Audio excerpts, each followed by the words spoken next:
प्रिय विद्यार्थिनः नमो नमः। एकवारं पुनः भवतां सर्वेषां स्वागतम। प्रिय बच्चों, हम 10वां पाठ जटायोः शौर्यम पढ़ रहे थे, जिसका आज है द्वितीय भाग है, जो आदि कवि वाल्मीकि के द्वारा रचित रामायण के अरण्य कांड से लिया गया है। तो हमने प्रथम भाग में यहाँ तक जाना कि पक्षी श्रेष्ठ जटायु रावण को चुनौती देते हैं कि मेरे होते हुए हे रावण, तुम सीता का अपहरण नहीं कर सकते। तो आइए अगले सप्तम श्लोक में हम देखते हैं क्या होता है। तस्य तीक्ष्ण नखाभ्याम तु चरणाभ्याम महाबल चकार बहुधा गात्रे वर्णान पतग सत्तमा। क्या करते हैं जटायु? तो कहा महाबलः महाबलशाली ताकतवर, पतग सतमः पक्षी श्रेष्ठ पक्षी शिरोमणि, तू तो तीक्ष्ण नखाभ्याम अपने तीखे नाखूनों के द्वारा, चरणाभ्याम अपने चरणों से अपने पंजों से, तस्य तस्य कस्य तस्य रावणस्य उस रावण के गात्रे शरीर पर बहुधा बहुत से वर्णान घावों को चकार कर दिया।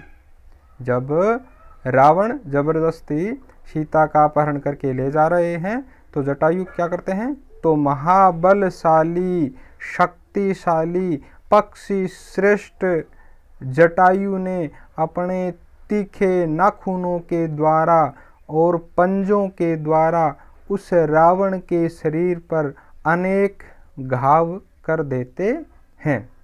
आइए अब हम इसका भावार्थ देखते हैं, संस्कृत भावार्थ देखते हैं।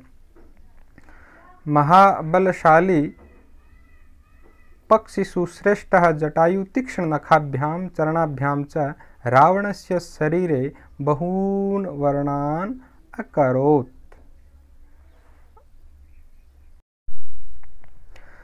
इस पद्य में भी जटायु की शूरता का वीरता का वर्णन किया गया है। आइए देखते हैं। ततोस्य ससरम चापम मुक्तामणि विभूषितम चरणाभ्याम महातेजा भवंजास्य महद्धनु। ततः उसके बाद महातेजा महातेजस्वी कौन? जटायु। महातेजस्वी जटायु ने अस्य इसके अर्थात रावण के मुक्तामणि विभूषितम ससरम चापम मोतियों और मणियों से रत्नों से विभूषित ससरम बाणों से युक्त चाप अस्य महद धनु इसके महान धनु को भी चरणाभ्याम अपने चरणों से अपने पंजों से बभंजय भंजित कर दिया, उसको तोड़ दिया। अर्थात उसके बाद महातेजस्वी जटायु ने रावण के मोतियों और मणियों से विभूषित बाण से युक्त महान धनु को भी अपने चरणों के द्वारा अपने पंजों के द्वारा तोड़ दिया, उसको खंडित कर दिया। आइए अब हम अगले श्लोक का अध्ययन करते हैं।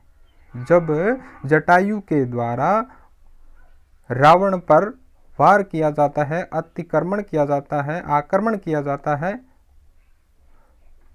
तब रावण भी पुनः जटायु पर आक्रमण करते हैं। तो इसका वर्णन इसमें किया गया है।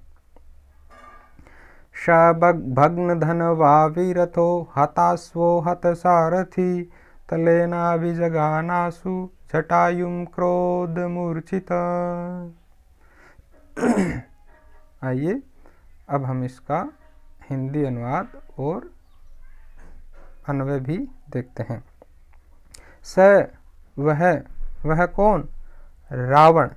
भग्न धनवा जिसका धनुष भग्न हो चुका है, टूट चुका है। हतास्व जिसके घोड़े मारे जा चुके हैं। हत सारथी जिसका सारथी भी मारा जा चुका है। वीरथ जो रथहीन हो गया है।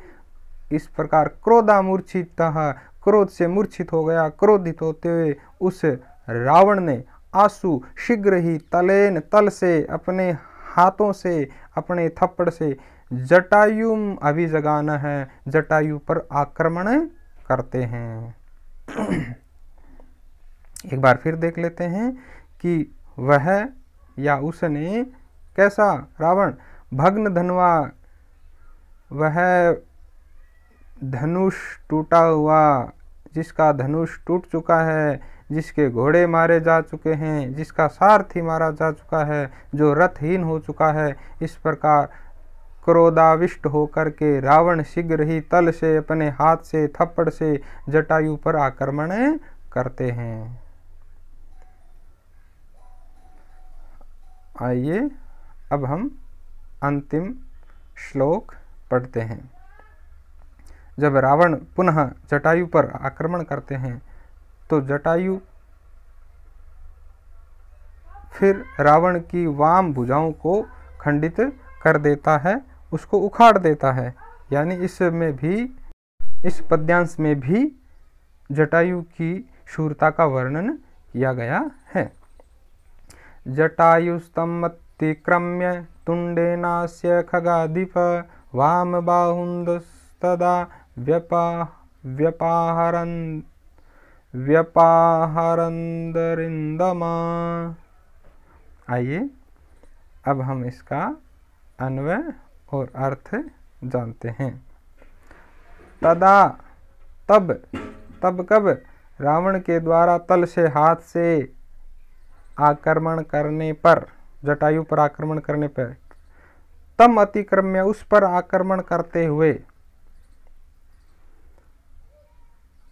अथवा जटायु पर जब रावण अतिक्रमण करते हैं तो उसके अतिक्रमण को, उसके थप्पड़ को, हाथ को बचाते हुए पुनः आक्रमण करते।